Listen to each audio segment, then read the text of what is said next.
How's it going, everybody? It's Pilot Flame, and we are back with another video. I'm going to be in a bit of a different setting just for the videos for today, but that's okay because we're going to be setting up a green screen behind me, so it's going to be awesome.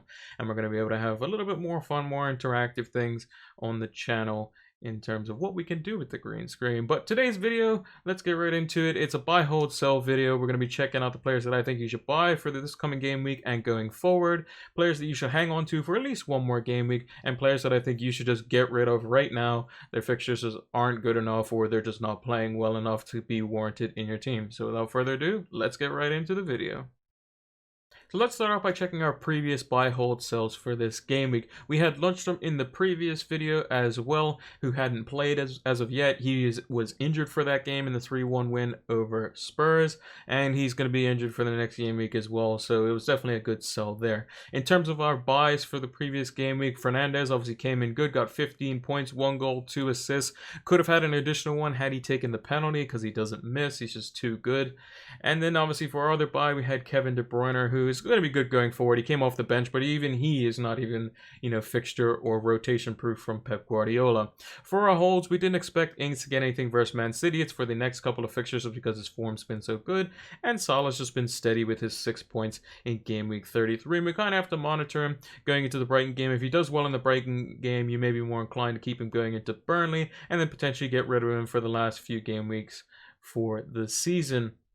And then on to our sells, we had Aubameyang, who basically only scored 2 points, and I don't think he's going to get many large holes anymore for Arsenal this season, unfortunately. I'll probably taper off the golden boot race for him. And then lastly, Dominic Calvert-Lewin has yet to play versus Spurs this week.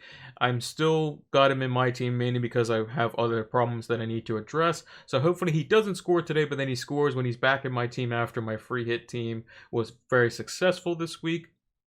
And I think he hopefully can score versus Southampton. We also have Richarlison as well, so I'm potentially looking at moves to maybe get rid of one of those for another City midfielder, maybe Mason Greenwood up front. So we'll have to kind of check that out. But yeah, that's it for these. And let's check on our buys for this game week.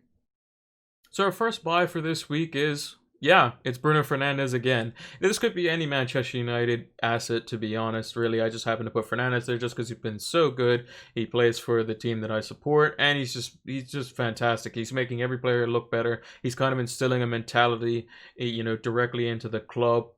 None that we've seen for the likes of a long time. Maybe the last person was probably Eric Cantona, who came in and just was immediately impactful and had this massive presence in the team. He's got 11 goal participations in 10 games. That's absolutely ridiculous. And I think a Man United double up with Fernandes +1 is almost mandatory. And he has multiple avenues to points, although he did give the penalty over to Rashford. That could have been just a confidence thing because Rashford hadn't scored since the restart, and it's probably boosted him up. And he's that kind of guy where he's going to be, kind of wanting to share the points around, which is obviously good if you have multiple Man United assets. And I think his effective ownership is going to be well over 100% going into this game week, which means that he's going to be somewhat of a shield. So if you don't have him and he goes off again, then it could just be curtains for that game week for you. The other player we have on our buy list is Manchester City's Phil Foden. He was obviously benched in the Southampton game, came on and did not get any returns, much like Kevin De Bruyne. However, I think he's very likely to start versus Newcastle at home, which is a much better fixture on paper than Southampton away. And since Sane has officially left for Bayern, he's going to be one to probably get more minutes.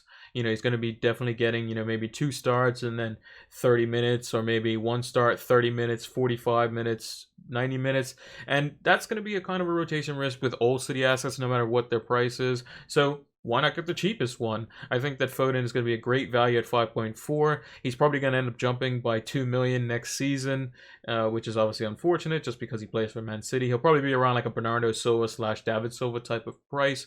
And since the 5 games that he's played in the restart, he's averaged 7.4 points per game, which is obviously a lot bigger than what we have on the stat sheet there at 3.0. And that's mainly because his points are a lot more downgraded, as it were, or they're not as spectacular, mainly because he came on for like less than 10 minutes in I think it's 10 out of the the games that he's played, and it's just he's performing a lot better now that he's seeing more game time. He's much like Mahrez in that fact, whereas if he plays 60 minutes, you're probably going to see some type of a return from him, and he's going to be involved, and especially with his link-up play with Kevin De Bruyne was obviously fantastic to see, and I can understand why Pep brought them both on at the same time in their game versus Southampton.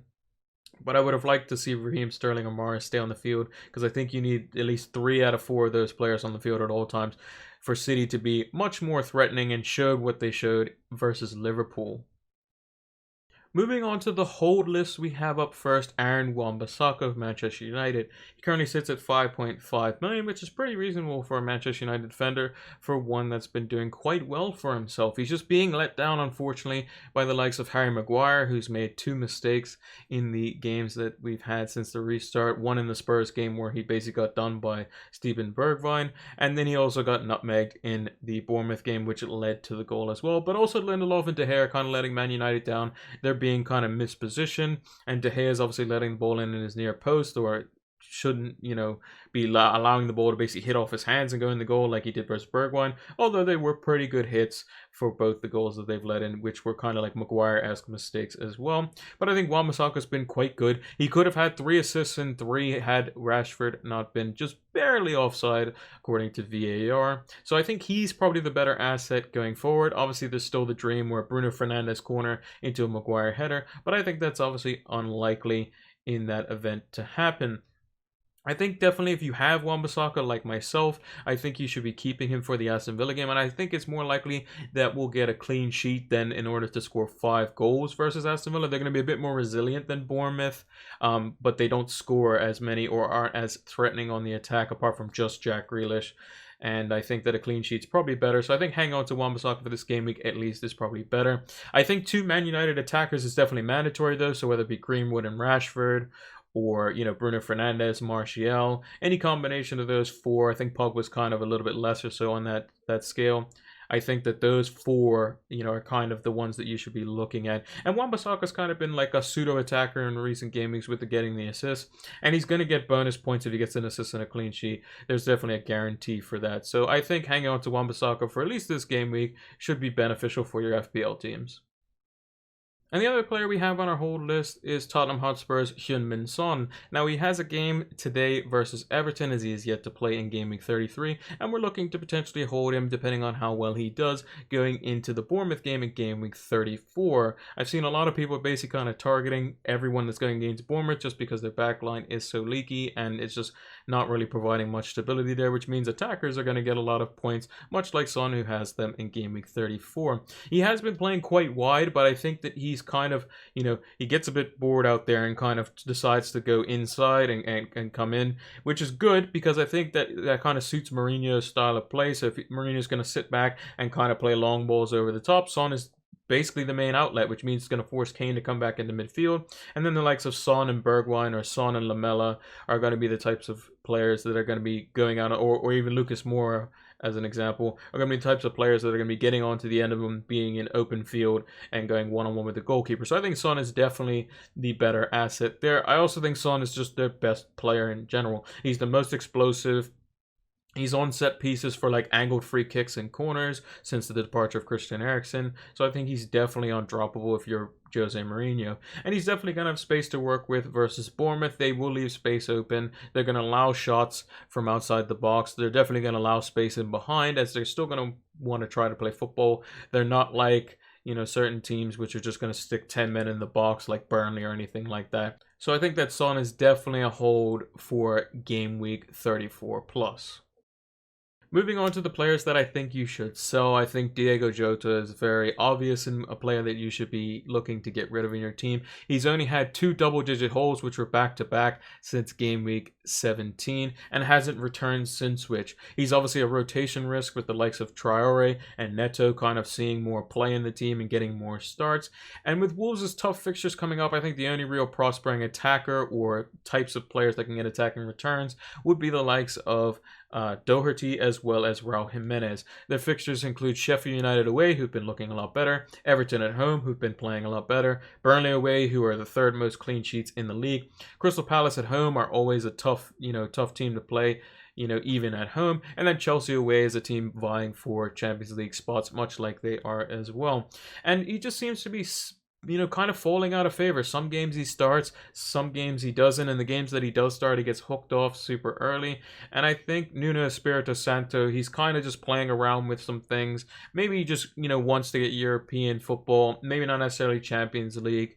But I think obviously they're still going to be, looking for that. But I think he's kind of realizing that the best pairing that he has is Traore out on the right and, Jimenez down the middle, and maybe Neto out on the left or Jota out on the left. But it's just kind of seeming like he's just kind of being a passenger. Yes, he does good, good work for the team and that sort of thing. But as an FPL asset, I think that you should be definitely selling Jota on for somebody a bit more efficient and one that's bringing in FPL points game in and game out. And lastly on our sell list, we have Chelsea's Mason Mount. Now, he has been involved a lot for Chelsea this season. Actually, I think he's played the most minutes out of any Chelsea player this season in all competition as well as the Premier League. I could be wrong on that one, but I do know that he is very involved and he basically plays pretty much every game.